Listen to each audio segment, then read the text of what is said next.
Welcome, everybody, to our very special town hall. As most of you know, we usually do this in an evening, but this is a special Saturday town hall.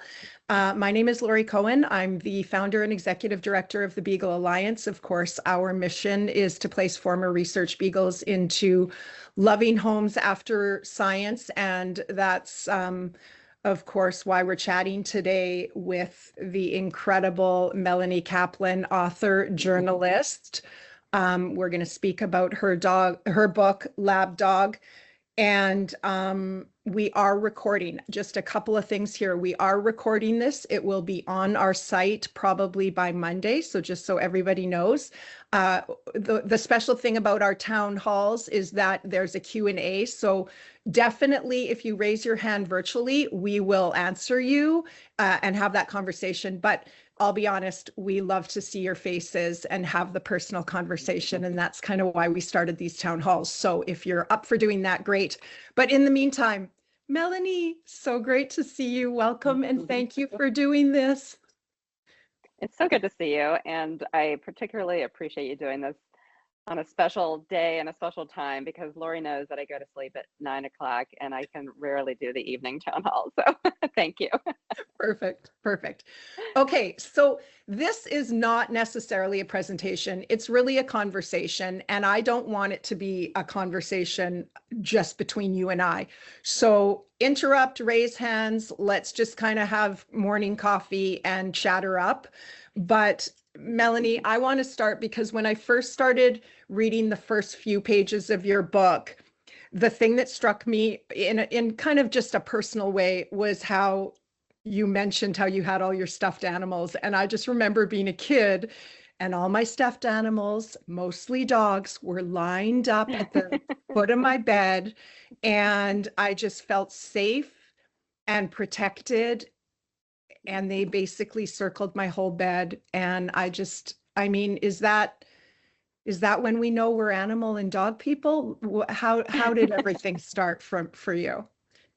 Oh, I love how you said that you felt safe, because yeah, I mean, all of my animals, same thing. They were all lined up, and there was this kind of protective feeling. They were all in their spaces. You know, the octopus that my mom made was in a certain place, and the Snoopy was in a certain place. And yeah, it did just feel really good. So I grew up with dachshunds. My dad was stationed in Germany, and he and my mom brought a dachshund home from Germany before I was born. And so I've had hounds my whole life, and then as an adult, I had one beagle and lost her, and then 3.5 years later ended up fostering this beagle who became Hammy, who all I knew is that he was from a research lab. Okay, let's talk about Hammy. But before we talk about Hammy, so you and I have a long history. We've known each other far more years than we actually thought, really. And but I want to mention this one piece, because even after those years of numerous phone calls, texts, etc., we finally met in Niagara Falls alongside Brenda, actually, a number of years ago. I think it was already 2022 or three. I don't know. It was a few years ago, but you gave me this and it has sat in my wallet and I had to pull it out. Do you remember giving me this Hammy sticker? I have a Hammy sticker still. I do. Tell us, who's Hammy? So, well, yeah, that particular time I was going to this conference in Canada. It was just over the border in Niagara Falls. And I remember Hammy was in his later years and he hadn't gotten his rabies vaccination because he had some medical issues. And the veterinarian said, you know, probably not a good idea to give him any more vaccinations. And so I got an Airbnb on the New York side of Niagara Falls, and then biked across the border every morning to get to this conference and then I had some friends at the Airbnb who were taking care of him. So that was fun. But yeah, it was 2013 when I adopted him. And like I said, all I knew is that he was from a lab in Virginia. And for many years, I would just introduce him to people and show people the tattoo in his ear, because as most of you know, these dogs that are bred specifically for research get tattooed, and that's how they're identified. And time after time, people said, oh my gosh, we're doing research on dogs. Is this still legal? Why is this still happening? And I would kind of, yeah, it's still legal. And, I just had my pat answer. And then in the pandemic, when I ended up losing all of my freelance work, I actually had time to think about what I wanted to write next and what stories I wanted to tell. And this whole time, Hammy's at my side. And I finally, the light bulb finally went off that, oh, I have all of these unanswered questions. And I have this Beagle here whose history I really would like to understand. And I'd like to understand the bigger picture. And so that's at that point, I dove into research for this book. And you did. I mean, there's a lot to it. There's a lot. And you had, I personally, and I would love to hear from other people, but I had to take breaks and just from the information pouring in. And I'm immersed in this world, and I still had to breathe and look at the dates and just the all-encompassing world of just how long this has been going on and the numbers of animals, and you just had to breathe. And I do have some things that I made notes of, if it's okay, that I just want to read and kind of discuss. But I don't want to be the only one talking. So we have a question here. I'm going to go to the chat. Teresa asks, how long does it take for a beagle to become acclimated to a loving home from the lab experience? And I'm going to let you answer. Certainly we have, this is our job. So, but go ahead. What did that look like for you and Hammy? So for Hammy, he was almost 4 when I adopted him. And it took quite a while. He was very scared when I first started fostering him and then adopted him about a month later. He was scared of all the sounds. I live right in Washington, D.C. He was scared of seeing his reflection in my sliding glass door. He really just wanted to be on his bed. And fortunately, he wasn't scared of me or other people. He really craved human attention. But it took many months. He was on, the vet called it puppy Prozac for a little while. And even into his later years, there were certain sounds that triggered him. Sometimes new sounds, because I think when somebody goes through a trauma, sometimes there's, might be an initial sound, but then a related sound or a totally different sound, but just something that still can trigger them. So, I will say for the Envigo Beagles, in 2022, more than 4,000 of these dogs were rehomed from the breeding facility in Virginia.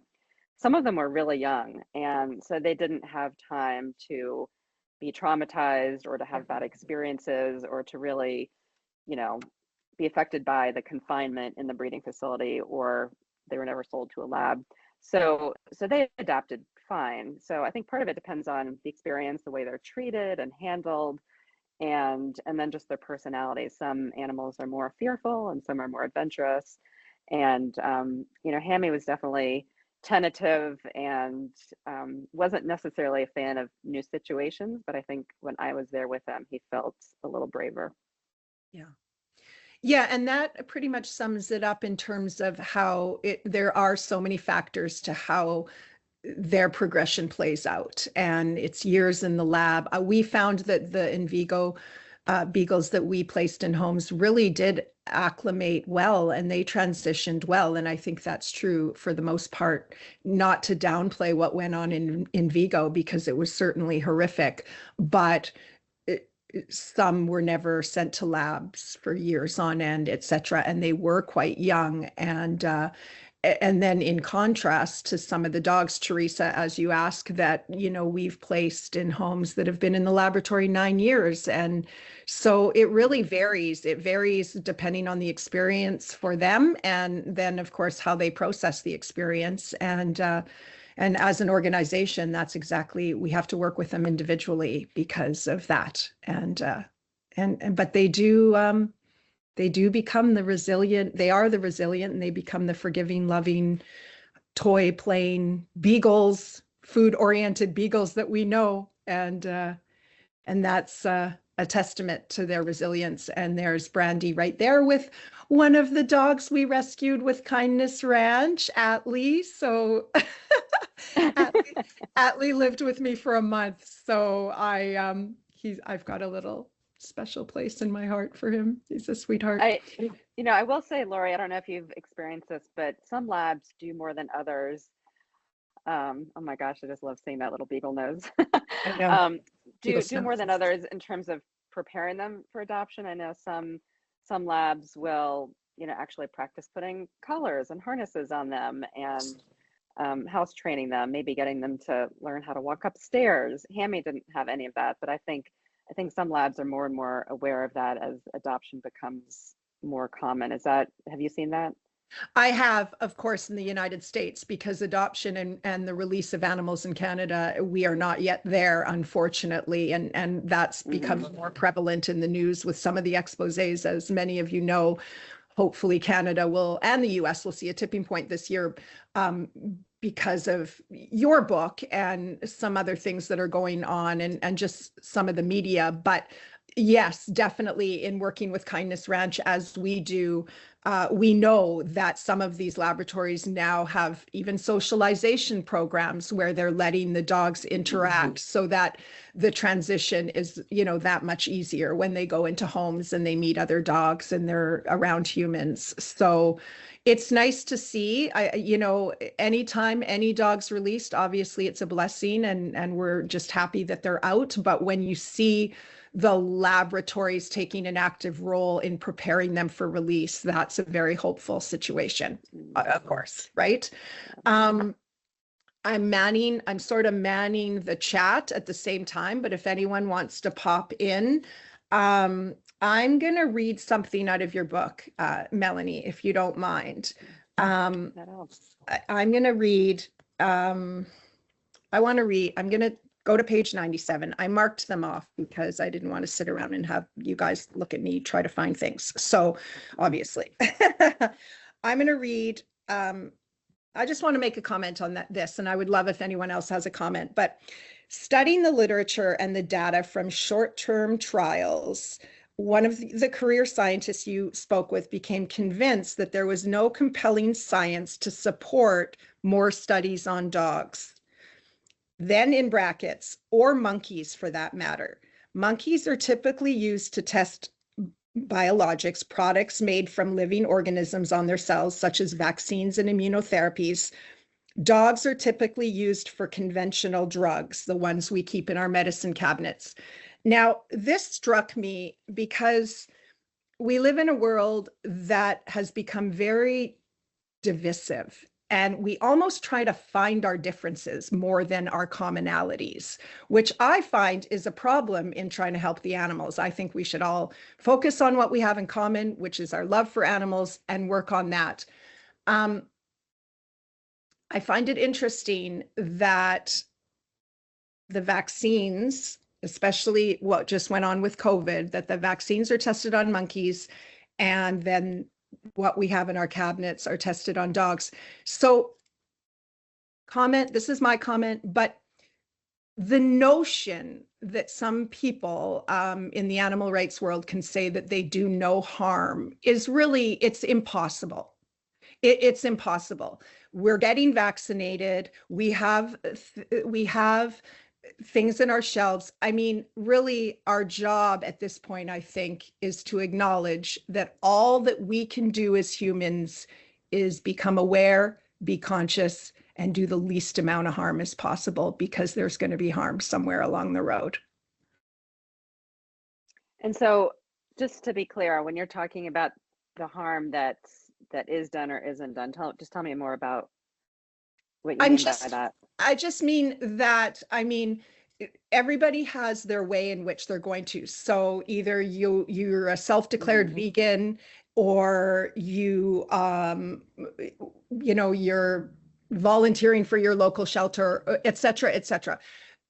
I think that in some cases we have to, instead of pointing out what people aren't doing for animals, I think we need to come together and go, look, we as humans by our nature are going to cause the environment and our fellow animals harm in some way. just by our very existence. And I think that if we focus on our commonalities and the love we do have for the animals, that we might make it a little farther, as opposed to pointing out that you're not a vegan or you're doing this, or, you know, those things. For And sure. I think it's just a comment. That was just something that struck me in the book, because we, you know, we all have these things in our cabinets and this and all of the things. And so I guess maybe it's not a question. It was just a comment that struck me in there, and it Yeah. fueled the thought that the divisiveness goes on. No, and I appreciate that. I mean, you do hear about people saying we have to stop this immediately and stop the funding and get the animals out. And we all know it's not going to happen tonight or tomorrow night. We are moving in the right direction, I think. I'm optimistic, but we know how slowly governments move. And even if governments were to move quickly, we've got corporations and we've got, you know, this huge, huge system. And it's not a question of, you know, all or nothing. I mean, there's so much we can be doing in Mhm. that middle space that we're not doing today, or we could be doing better in terms of whether it's adopting out animals or not using as many animals in the first place. There's so much waste of animals.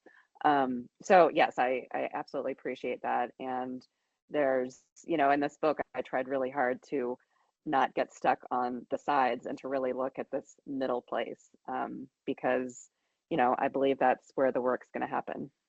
Yeah, exactly. And slow, and not so much slow, but it's a process. And as much as we would like it to end, it's still a process. Um, Tell us about Hammy and the road trips. And just bring, like, I mean, it's like a girl and her dog. Well, this is my favorite thing to talk about. You know, I had been a travel writer largely before the pandemic. And so Hammy had been on so many trips with me. He went to more than 40 different states with me on our trips. And I was used to writing these travel stories in the first person and writing these narratives about going here and there. We stayed at a giant Beagle hotel in Idaho. And so that was just part of the way that I wrote. I brought him into the story. He was a character. And so when I turned to this very different topic, I just thought, well, we're going to go on a road trip and we're going to try to meet people who researched on dogs in their careers. And we're going to try to meet ethicists and lab animal veterinarians and you know, activists. And so for much of it, we were in the car. We, as you know, went out to Wyoming and spent some time in Kindness Ranch in Yeah. February, which I would not recommend going then. but you Brenda know, and I he say was no to that. That's a big yeah. no from Brenda and I. Although if you catch it on a good day, I mean, it could be very mild and dry, but the next day could be like winds that are going to blow down the pig barn. And, you know, We know. so Yeah. yeah. So I think, you know, obviously it was important for him to be with me because he's kind of my buddy, and we set out on adventures together. But I also really wanted to introduce him to everybody else, all these other characters in the book. And in many cases, I found that researchers, even some veterinarians who worked in the labs, they had not met animals who were outside of the lab. I mean, they worked in their careers with hundreds or thousands of Yeah. animals inside, but so few get adopted out, so few live beyond the lab. So I wanted people to meet him and see, you know, here's this dog. He and I spent a full decade together, and he got to live an awesome life. And I'm so lucky. Yeah. Yeah. And how he was well received. He was, yeah. You know, it was interesting to see people's responses.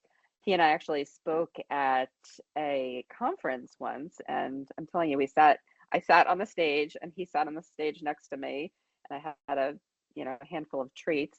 And this was PCRM's summer school for early career scientists. And so these were young scientists, and they were on a path to learning about how to conduct research without animals. And afterwards, several people said to me, "Oh, it was so nice to put a face to one of these animals that we're trying to save or not use or, you know, avoid having in our work." So, you know, as you know, stories through one person, one individual, one beagle, can really touch people, and that's what he did for me. And so my hope is that that's what it does for readers as well. I agree. Number one, I love how you say Hammy and I spoke at a at an event. So perfect, so perfect. Um, but I agree. I think when you speak to people about, and this is what we say about I mean, we're fundamentally believe that dogs will spark the change for all animals in research because of our love for dogs and how we're so close to our dogs. But Mhm. when you say, for instance, the Invigo 4000, it's vague, it's also incomprehensible, and it's also overwhelming. But when you meet one dog and you can see the story, etc., that I think that's the heart of it, right? To see the progress of just Hammy and your story, and how much he meant to you and clearly made a difference in your life. So let's talk about that a little bit. What was this like for you, going, just traveling with him and then learning all that you learned? What was it like when you went home at night after speaking with these people, learning what you did, some of which was not happy? um did you just stare at him and say, I love you so much, and thank you, God, that you're with me? Because it's a lot. I did so much of that. And he became, I mean, in a lot of ways, he became my therapy dog. He always was. But I would say when I first started and all the way through, the science really intimidated me, and it was completely overwhelming. I mean, I'm not a scientist. I'd done some science writing for lay readers, but here I was facing thousands of pages of papers and documents and legal things, scientific papers that I didn't understand. And I wanted to get my head around this enough to be able to explain it in the book. Yeah. The Animal Welfare Act, the FDA regulations, what's happening at the EPA. And, this can be some pretty dry, incomprehensible stuff, right? A lot. But I Yeah. felt like I had to understand as much as I could in order to then tell the story. So there was that part of it. And then there was, as you said, some of it was really hard to digest. And I had to take breaks. And just like I think readers have to take breaks. Yeah. Um, and then I had to decide what I wasn't going to include, because I didn't want it to be a book just filled with all the details. And, it's got to be something readable. And so there was a lot that I could have put in there, and I decided not to. So, um, I think that I was just taking it in. I had my journalist hat on, and at the end of the day, just thought, okay, I have to keep pushing forward and tell this story. Yeah. Yeah. I can only imagine how much information that you would sift through that is not even your expertise, that you would just have to try to get through. Does anyone else have any questions or comments? It doesn't have to be, I mean, this is a discussion. So whatever anyone wants to bring up, by all means. Um, if you want to show your dog on screen, we welcome that, of course. Um, did you run into any surprises? I'm sure, obviously you learned a lot, but was there something that you learned that really, really you just stuck out for you and you kind of went, whoa? Um, there were so many things like that. I mean, one thing that did surprise me, I talked to a lot of folks at PETA, and I think many people have an idea of what PETA does. I mean, they're a very large global animal rights organization, and they kind of, they do these big demonstrations that can be sensational. And I learned that they have a huge science division, and they were super helpful in providing me with documents that they obtained through the Freedom of Information Act. Hmm. They actually donate a lot of equipment and machines and materials to companies and institutions that want to proceed with research without using animals. So that was really surprising. And then I would say on the the lab side, I was surprised to find out just what life might have been like for dogs like Hammy or other animals, which probably didn't even have a life as good as Hammy's was in the lab, because I think dogs do get some special treatment. And, even in the best case scenario, if dogs have toys and if they come out of their kennels and play, and sometimes they're even named, even in those best cases, they're still confined. They're Mhm. still not smelling new smells and running. I mean, Hammy loved running so much when he was on the beach or in fields, and thinking about his life like that, where he wasn't, sniffing out new stuff and exploring, that just makes me sad. And then you think about racks and racks of thousands of mice and rats, and you know millions of fish in aquariums. They're not living the life that they're supposed to have. Yeah, it's true. I know when you think about some of the dogs, and yes, I think dogs are treated a little bit differently in many cases, not all cases, as we know. But they're still confined and they're still not making a choice to jump on the bed or the couch or to grab that toy at that particular time, etc. And we did just learn here in Canada that in one of the research facilities that was just came up in the media, that actually was buying, and we'll talk about breeders in a second, but that was buying beagles from Ridgeland Farms in Mm. Wisconsin, who's been in the news, um, that the dogs got less than 1 minute, and this was actually published, that they got less than 1 minute of socialization a day. 1 minute a Mm. day. When we think of the social animals that they are, I mean, any animal for that matter, but when we know what dogs' personalities are and how they've bonded with humans and how they're pack animals, when you think of um, 1 minute, it's Yeah, and horrifying. you Yeah. make a really good point just too about making these choices. They don't have any choices to make. I mean, they can either lie down or stand up, or eat their food that's put in their cage or not. But Mhm. in the book, I talk about trying to give Hammy agency, because I loved when he slept in bed with me. And later in his life, he sometimes wanted to walk down the hall and sleep on his bed in my office. And I was like, oh, I really want you here in bed. But I tried to just let him make those choices, because it's like, oh, he has the freedom to do that now, and this is what he's wanting to do. But in the lab, they're not making those choices. They don't have, Exactly. like you said, a bed to jump on or different Yeah. room to go into. Exactly. Yeah. And Teresa says the farm animals are also having a tough time. They live very confined lives. Absolutely. Mhm. Absolutely. Brenda, is your hand up? Yes. I'm just wondering how you got access to all these places. Like it's like a Great secret question. underworld in Canada. Like how did you find these places, and that the fact that they even let you in?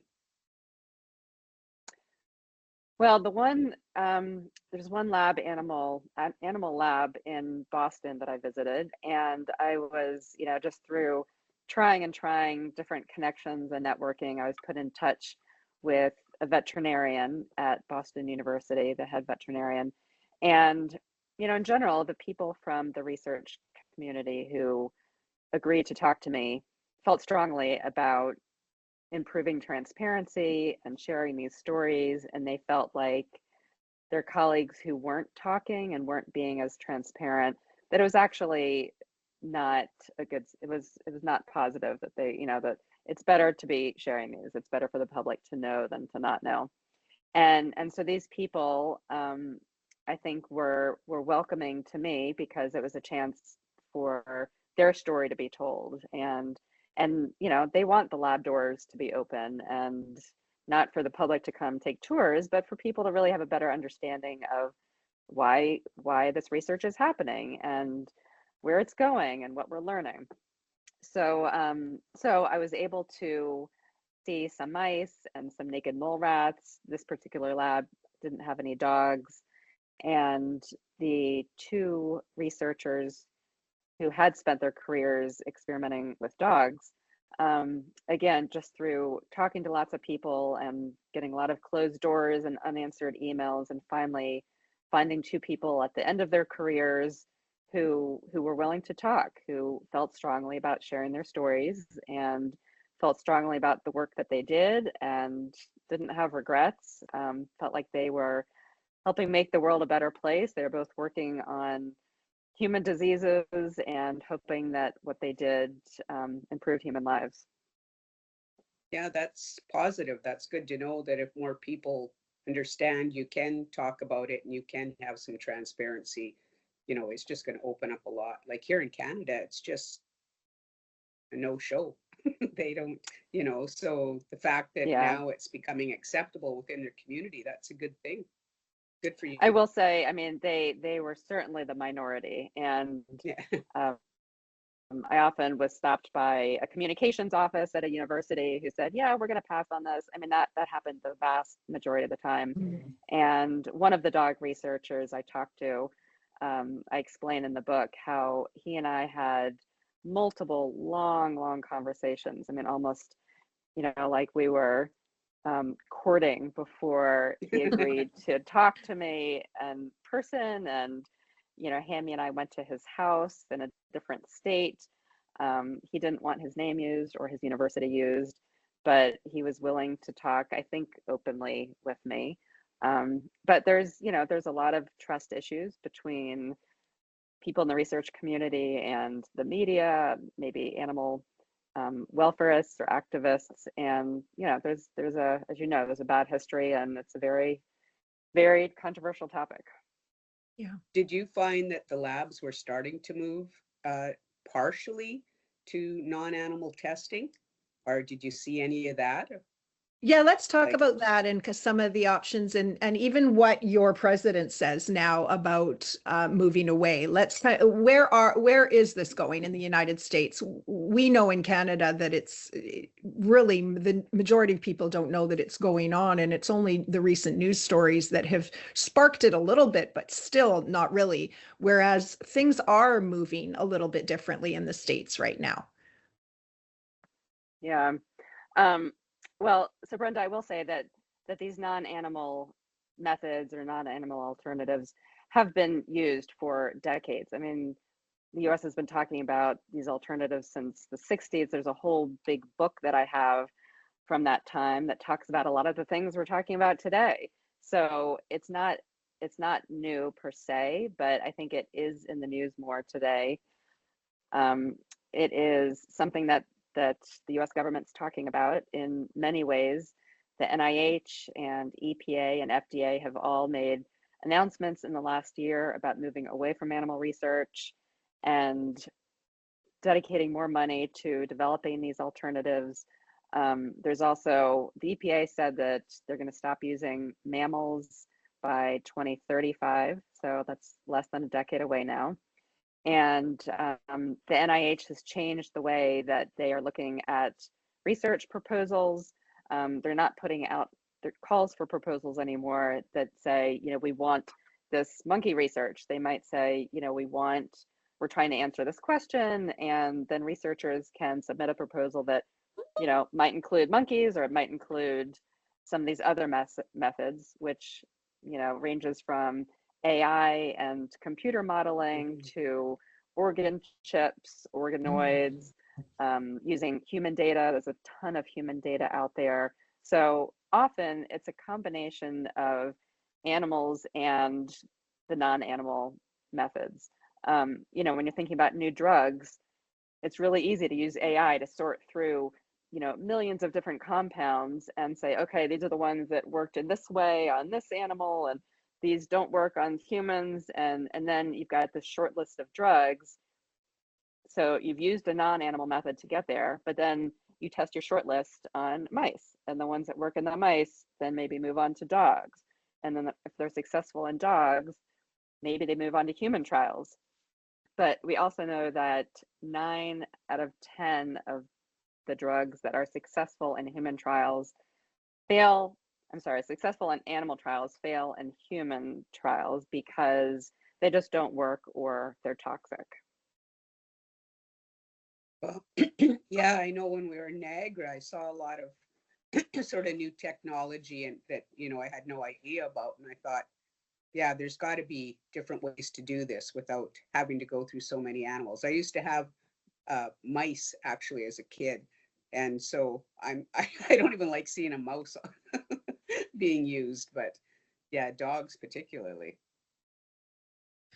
Let's go to the not so much the beginning, but for those people who may not be here and come to our site and want to know about former research beagles, the majority of people that apply to foster a former research beagle for us, they really just want a beagle, and then that's the open door for us to educate them and talk about this. So why beagles? Why are beagles used? Mm. Well, as you all probably know, beagles are super friendly and they're docile and they're easy to pick up and manage, and they're also smaller dogs, so it doesn't cost a fortune to feed them or to house them. They're not Great Danes, right? But I also learned that there was a system in place from a long time ago. Beagles came over here from the UK, and there's a sport called beagling, which is Mhm. basically chasing down rabbits with your beagle. And so there are kennels breeding beagles, and the breeders were constantly trying to breed a healthier beagle and a disease-free beagle. And so in the US, when we started radiation studies in the 1950s, they used beagles because these kennels of beagles already existed. And then they were breeding beagles. And before you know it, there were these beagle kennels and breeding places, around the country. They were providing beagles for the radiation studies and then later for pharmaceutical companies. And they became kind of the go-to breed for dogs. And it's something like over 98%, I believe. Are beagles, Are interesting. beagles.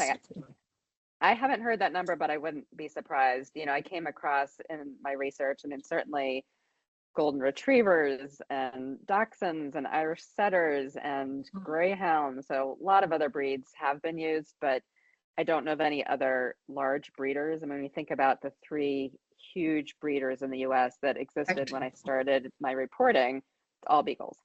All beagles.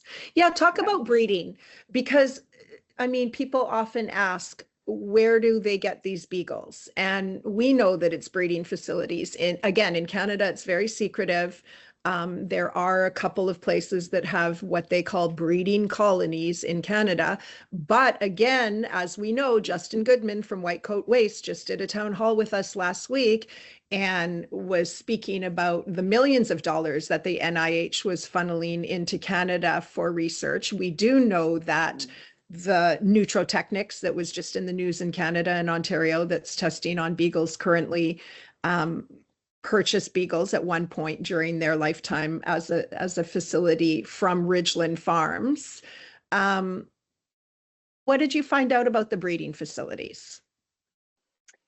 Yeah, I really didn't think much about this before I started my research. And so I ended up having a chapter in the book called Where Do Beagles Come From? Because, I think people get upset about dogs and labs. And I didn't really stop to think, if I did, it was like, oh, I just pictured some backyard breeder.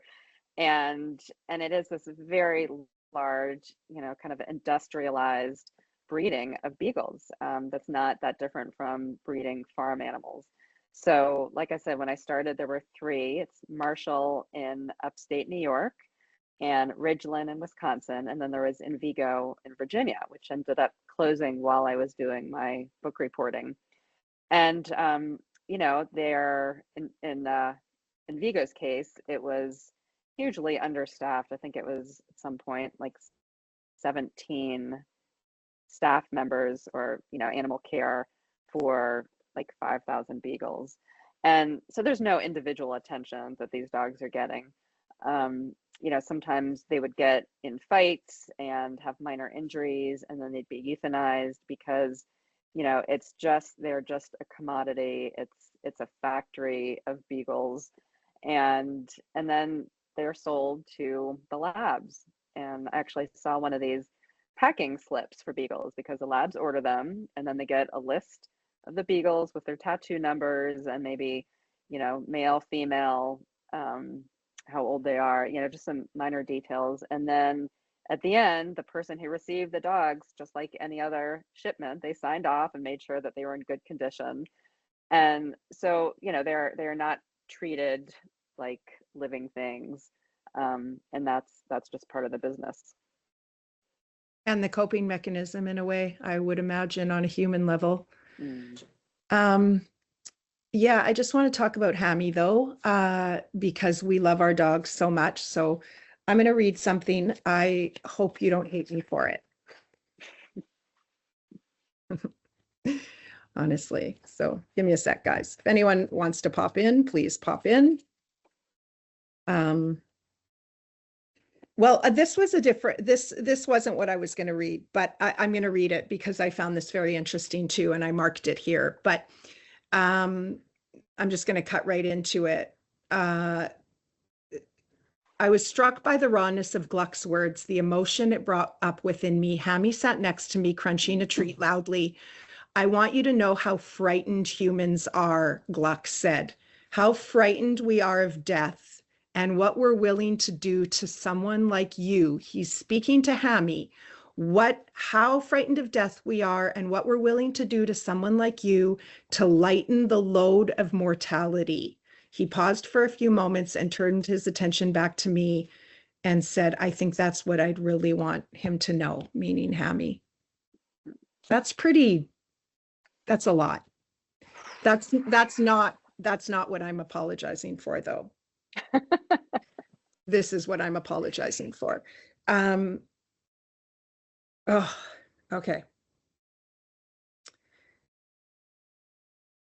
Because I think we all feel this with our dogs, right? One night I woke up sobbing at 2:30. I tweaked my back and could barely roll over without sharp pain. Sorry, you guys, but we just love our dogs. Mine's right behind me there, the one that changed my life. So Peanut Butter Man asked if I wanted Hammy in bed, which only made me cry harder. He lifted our sleepy boy from his bed and lowered him next to my body in the bowl of my spoon. Tears rolled down the side of my face and into my ear. Then it goes on to say, I will always love you. I whispered under Hammy's ear flap, and a moment later, thank you. I mean, don't we, at the end of their lives, if we get the chance and we're sadly making the decision for them, it's always just thank you for being in my life. That's how much dogs are to us in this world. Whew. I know. I mean, I don't know who could read this and not just know everything. If you've lost your dog at some point, to not just know. And at one point you even say, just the notion of this is our last night, or this is our last feeding, or that just anything that we've all gone through. If we've lost a dog, it just really hits you how important they are to us. And you just summed it up alongside of a lot of incredible information. And I just thank you for that. But we usually go for an hour, and Ken, there we go. Hi, Ken, how are you? Hi, Lori, can you hear me? We can hear you. Yes, thank you for coming. I've been trying to turn my camera on for a half hour. I'm on a Mac, and I'm using this on my browser because I usually use Zoom with my app. So it's the way it goes. Well, I know what you look like. Nobody else does, maybe. Yeah, but I do. that's true. I guess so. Nice to see you too. Yeah, and just that's tough to follow up on, but I just would add, and I've had many experiences with dogs passing away, and I think one of the most important things to remember is that you're there for them in the end, and a lot of people don't realize that's the most important part, because when you get the dog or you rescue a dog and you're training it, or you're having fun with it, and it's easy to let that stuff go, but it's really in the end where they need you the most. So I've kind of learned to almost celebrate that moment in the sense that, it adds closure. It makes you realize that, you fulfilled whatever it is you set out to do. And, you get to live with the luxury of realizing that rather than, oh, I took it back to the shelter because I couldn't handle it or something along that line. So something to think about.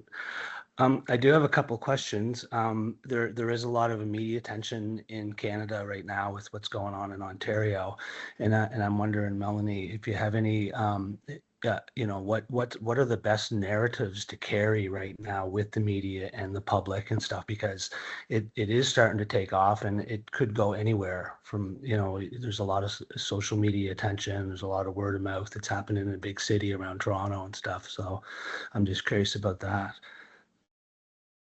Yeah, thank you, Ken. And thanks for what you said about dogs at the end of their lives, or, really any animals. I mean, it is such a special and intimate time, and they look to us to make those right decisions.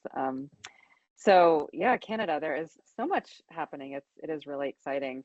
And obviously Lori's the expert on this, but I think getting these stories out and making sure people know. I mean, I say this whether it's the US or Canada, so many people just don't know it's happening. So continuing to educate yourself and sharing this with others, making sure that the media is covering it, that lawmakers know about it. Animal Justice is doing great work. In fact, I'm going to be there February 17th in Toronto, speaking with them for an evening event. And I think, Lori, what do you have to add to this in Canada specifically?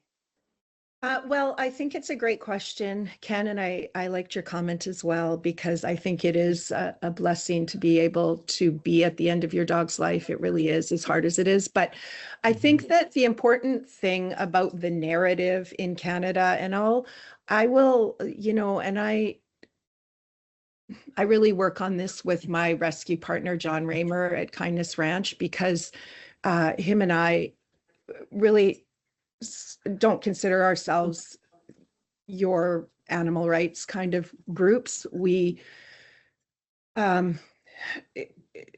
the approach, we take a non-adversarial approach, and you'll hear him say that a lot of times. And I think that the narrative has to be that we're not anti-research, we're not anti-science, but there has to be, I think, an open dialogue. There has to be relationships made. There must be, there has to be compromise, and there has to be collaboration, because this is a process.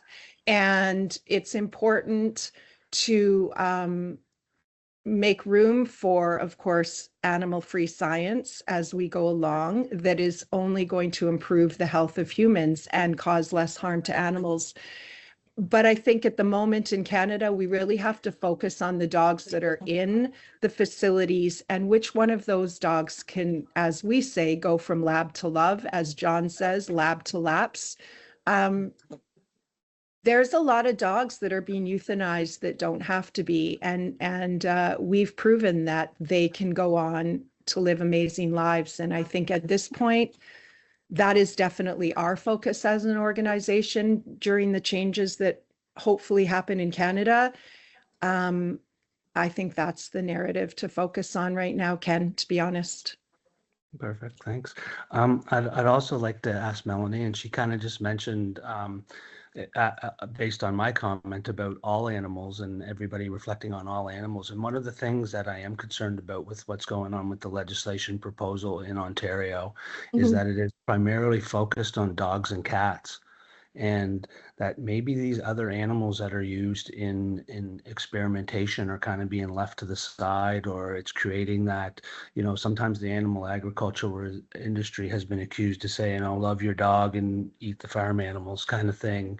And, that's maybe something that's developed over a century or more in North America or whatnot. But I'm just wondering, what are your thoughts on just focusing on the cats and dogs there, and kind of, how to balance that or get that message out there that, that there's still attention or care for the other animals. Yeah, that's a really good point, Ken. I think that dogs, sometimes they're seen as kind of the gateway species, because it gets animal research on people's radars. We do have a very special relationship with dogs and cats. They live in our homes with us. And if people can be aware of it, then it's easier to take the next step. Something that happened in medical schools in North America is, dogs were often they were in every medical school. They were used for, sometimes teaching anatomy and they had dog labs. And I know PCRM worked really hard to get dogs out of these teaching environments. There's no reason that med students need to be, cutting open another species to learn about the human body. We've got all kinds of simulated humans and models. And so eventually they got dogs out, but some of these universities turned to pigs. And of course, we don't want that happening in education or in research labs. And so then PCRM fought that. And so now, as of, I can't remember the year, in the last decade or two, all of the medical schools in North America are animal free. That doesn't mean that there's not advanced medical training, some of the fellowships or trauma medicine that do still use animals, but med schools do not. So that's a huge win. And I think it shows how, dogs can help lead the way, and we just have to keep educating and moving forward. Awesome. Perfect. Thank you. Thanks, Ken. I'm going to read something just as we close up here, but it just said 5 minutes left in our meeting. If we go over, is everyone going to get kicked out at the 11 o'clock or the 12 o'clock mark, whatever time zone you're in? Are we safe right now to chat? I think so. Okay. I think it's just letting us know that it's technically where at it's at. the hour Okay. mark. I was worried that all of a sudden we'd all be gone and I whatever. hope not. Okay, so I'm going to do this now just in case technology. Anyway, speaking of what's going on in Canada, we're going to do a draw for Melanie's signed book, and so I'll let you guys know. I'll post that on social who wins the draw. But we also are doing a love letter to your dog campaign, and it's year 3, or contest rather. It's year 3, and so there's going to be some Beagle Alliance merch. There's going to be some cruelty-free skincare, and there's going to be a signed copy of Melanie's book. And so you're going to write a love letter to your dog. We're going to post it on social media. You're going to send us a picture. It's all on our site. But we've taken it a step further in that you're going to also take that love letter and send it to Premier Ford. And I think what you said is important, Ken, is that, well, number one, we have to start somewhere, and dogs are close to our hearts. That doesn't mean that we want them to say, okay, we're not going to test on dogs. We're going to just choose another animal. But again, it is the gateway, and we have to start somewhere. So we have that contest going up, and so I hope you'll send us your love letters. B and I cry for the first half month of of February because they're so beautiful. So send those to us, and it's on our site. info@thebeaglealliance.org is the email. But I want to read this, and again, I'm sort of speeding myself just in case we actually lose each other. Page 86, Melanie. I want to read this, you guys. I have all these notes here. I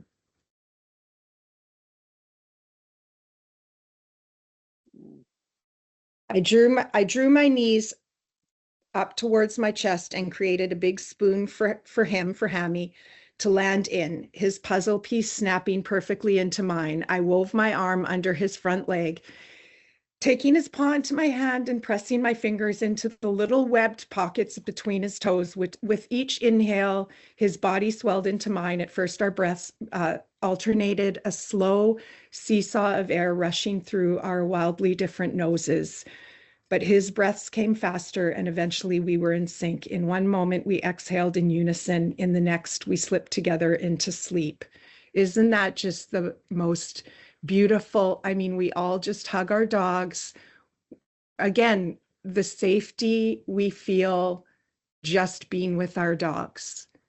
And I just thought, how many times that is my goal every day.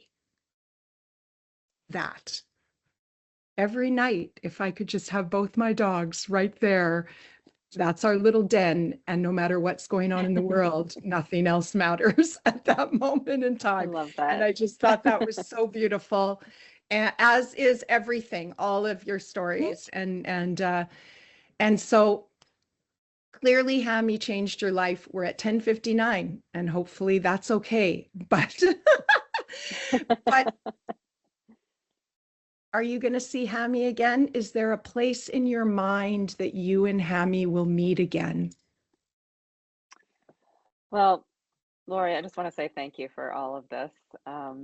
And thank you for reading some of my favorite little Thank segments. you. You know, I just feel, it just feels like such an honor to have spent 10 years with him and now to be able to talk about him a lot. And, you know, I had this fantasy in my mind that he would be with me on book tour, but, you know, he would be 16 and a half soon and he would have been miserable on book tour. But I do feel like he's with me very much, and hopefully he's you know, proud of the work that we did together, and you know, all the talks we made and all the interviews we did. So so thank you. Well, thank you for asking writing the that book. and for asking me to join you.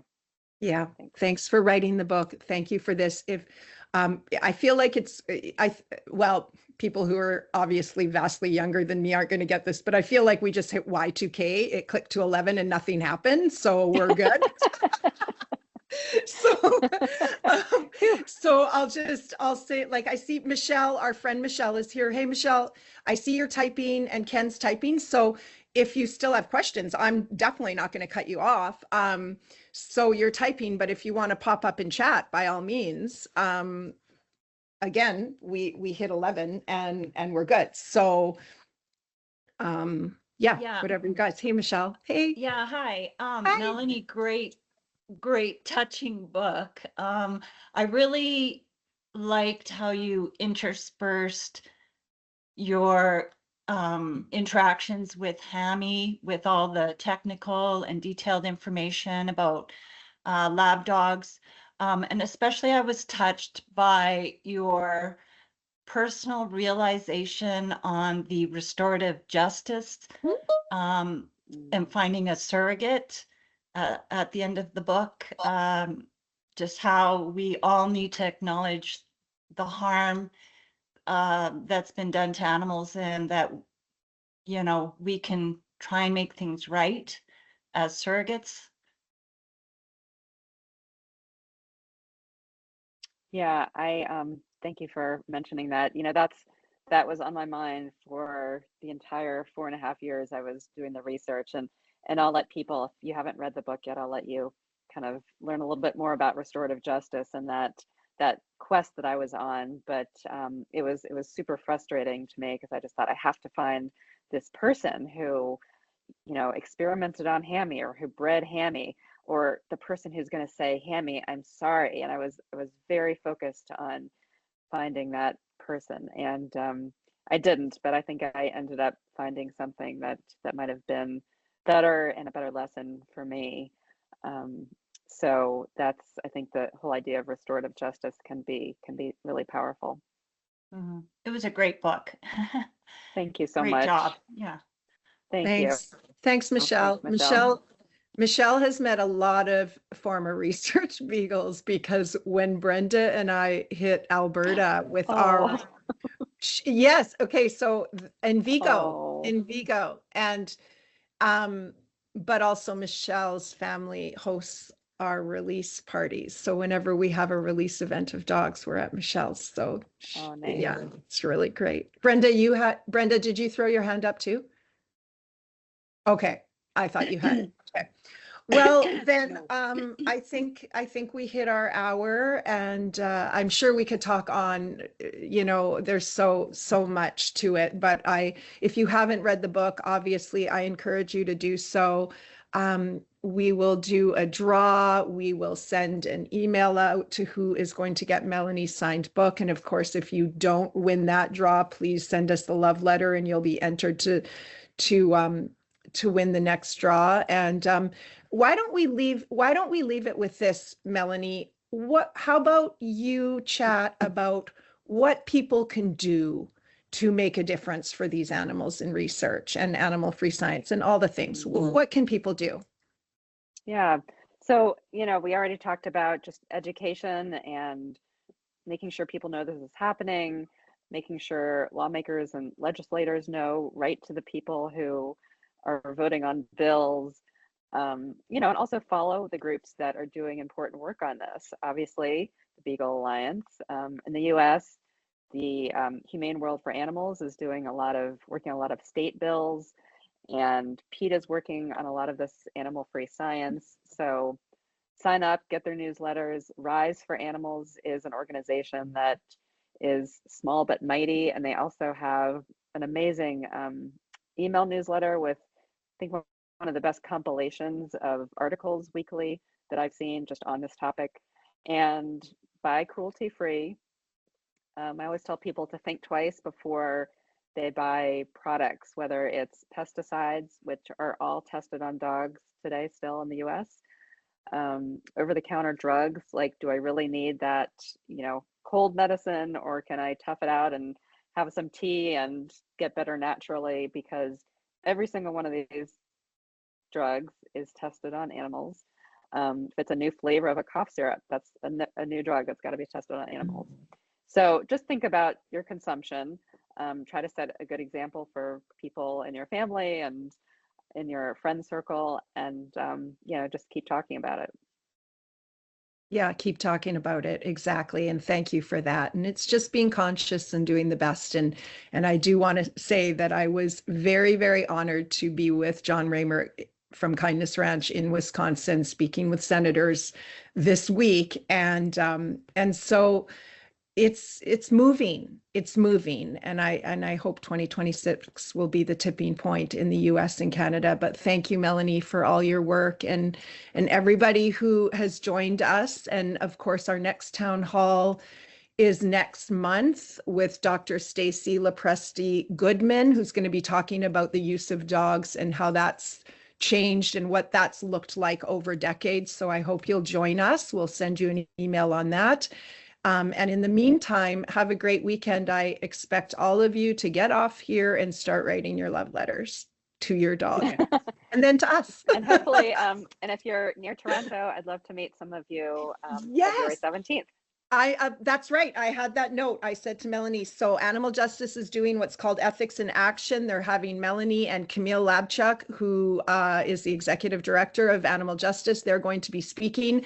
And in fact, some of our adopters are bringing their dogs to meet Melanie and speak with Melanie and Camille. So if you're in and around the Toronto area, please look that up. We will have that in one of our emails as well, so that you can get information. So yeah, lots going on anyway, lots coming up in 2026. So thank you all so much for being here, and have a wonderful weekend, everyone. Oh, you too all. Lori, thank you all. Thanks, guys. Bye. Thank you, Bea, for manning Bye. everything.